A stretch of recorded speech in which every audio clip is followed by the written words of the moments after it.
அடுத்ததாக திரைப்பட வில்லன் நடிகர் திரு பிரகாஷ்ராஜ் சார். ஆய் தலோ, என்ன கேள்வி கேட்டா பிக் பாஸ். நானே ஒரு பெரிய பாஸ், என்கிட்ட வந்து பிக் பாஸை பற்றி கேட்குறையா? மொத்த பாடி சொன்னால் மதுரையே அலறும், மதுரை அலறும். என்கிட்ட வந்து பிக் பாஸை பற்றி கேட்காத. ஏன் கேட்குற பிக் பாஸை பற்றி எதுக்கு என்கிட்ட கேட்குறோம்? இந்த பக்கம் ஒரு 10 பொம்பளை, இந்த பக்கம் ஒரு 10 ஆம்பளை, 2 பேரும் ஒரே இடத்துல சேர்ந்து பேசிட்டு இருக்கிறதா பிக் பாஸா? ஏன்கிட்ட வச்சுன்னா மூச்செல்லாம் கிழிச்சு. ரவுடிஸை பற்றி தெரியுமா உனக்கு? டெரரிசம்னா என்ன தெரியுமா? அதெல்லாம் நான் பண்ணியிருக்கேன். மொத்த பாண்டி பண்ணியிருக்கேன். ஆனால் பிக் பாஸில் அப்படி என்ன ப்ரெசப் பண்ணியிருக்காங்க? இந்த குழந்தைங்க அடிச்சுக்கிட்டு அழுவுப்பார், அந்த மாதிரி சண்டையாக்க போட்டுருக்குறாங்க. ஆனால் உண்மையான சண்டையில் நான் போட்டிருக்கேன். அந்த நடுவில் விளம்பரம் போடுவாங்களே, விளம்பரம், அந்த நேரத்தில் தான் சண்டை. அப்பயே ஜோசிகாரன் சொன்னால் மச்சான் இல்லாத இடத்துல தான் நான் பொண்ணு எடுப்பேன். அப்படி பார்த்தா பிக் பாஸ் நிகழ்ச்சியில் எத்தனை பொண்ணுகளை நான் தூக்க வேண்டியது இருக்குன்னு பார்த்துக்கோ. மதுரைக்கு தூக்கிட்டு போடுவேன். ஒரு பாஸு. அது இந்த முத்துப்பாண்டி தான். வரச்சலாம். ஹாய். அடுத்ததாக திரைப்பட நகைச்சுவை நடிகர் மறைந்த உசிலைமணி அவர்கள். என்ன சொன்னீங்க? பிக் பாஸா? பேஸ் ரொம்ப நல்ல புரியும். அதில் அழகழகா பொண்ணுங்க ஒரு பக்கம், அழகழகா பசங்க ஒரு பக்கம், செட்டுக்குள்ளே கலராக அட்டகாச்சம் பண்ணுறாங்க. அதை பார்க்கறதுக்கு 2 கண்ணி பத்தாது, 4 கண்ணு வேணும். ரொம்ப நல்ல புரோகிராம். கண்டிப்பாக எல்லாரும் மறைக்காமல் பாருங்க. அது மட்டும் இல்லை, காலையில் இருந்து ராத்திரி வரைக்கும் என்னென்ன பஞ்சாங்கன்னு எல்லாத்தையுமே காட்டுறாங்க. பார்க்கறதுக்கே சந்தோஷமாக இருக்குது.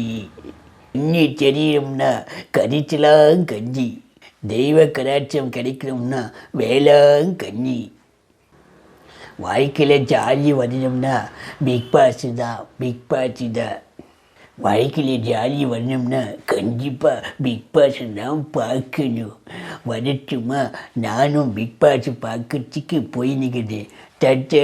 நீட்டா.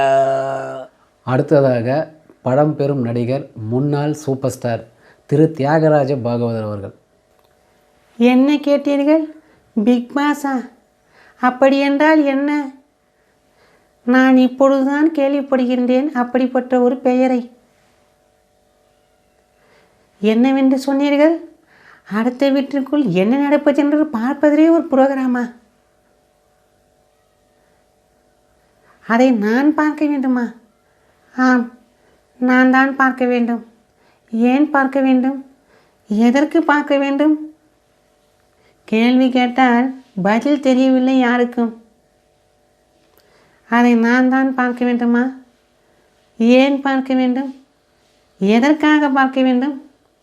ஆம், நானே தான் பார்க்க வேண்டும். அதையும் நானே தான் பார்க்க வேண்டும்.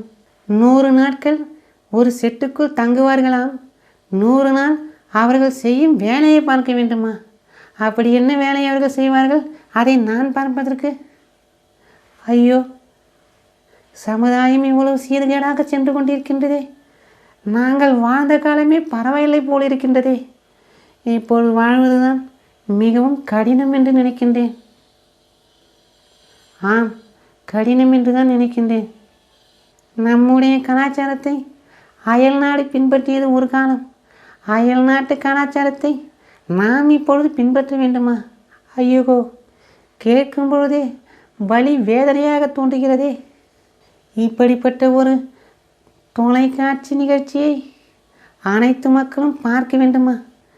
6 வயது முதல் 60 வயது வரை உள்ளவர்கள் எல்லாம் பார்க்கின்றார்களே இந்த புரோகிராமை. நான் என்ன சொல்வேன்? அவர்களிடத்தில் சென்று இந்த புரோகிராமை பார்க்காதீர்கள் என்று நான் எப்படி சொல்வேன்? நான் சொன்னால் கேட்கவா போகிறார்கள்? இல்லை, நான் பேசாமல் இருந்து விடுவதுதான் நல்லது.